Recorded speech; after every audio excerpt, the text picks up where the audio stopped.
Tää on surullista tarinaa, puhetta vakavaa, väärää logiikkaa. Jos kaipaat viidettä, vaihda kanavaa. Tää story mukailee, miten jotkut ajattelee. Siinä ei oo järkeä, mut niiden määrä nousee.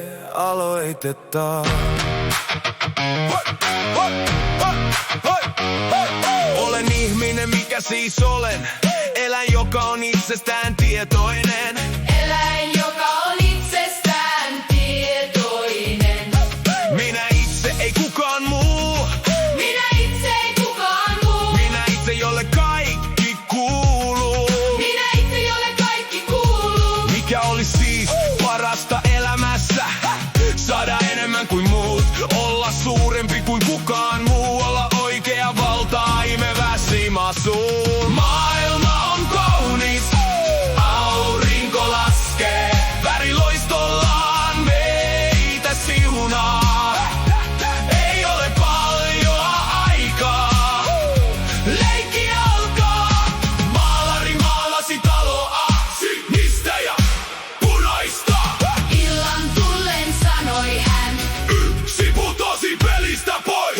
Keillä on voima, heillä on valta lyödä heikommalta jalat alta. Yksin oikeudella koulun välitunnilla tai politiikan pelikentillä. Näin se toimi pimeinä vuosisatoina, jolloin vallalla oli barbaria. Sotaherrat tappoivat toisiansa ja muita ilman seuraamuksia.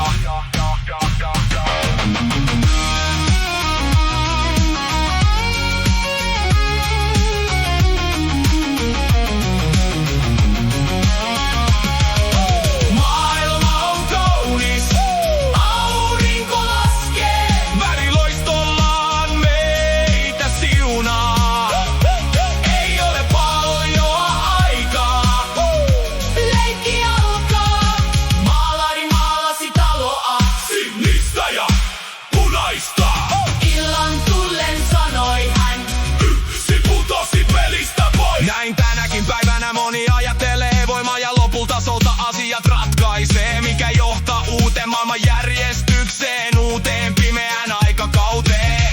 Tässä maalataan synkkää kuvaa, jonka toteutumista pitää vastustaa. Vanha räppärikin herää kohmesta ja vääntää riimejä hyvän asian puolesta.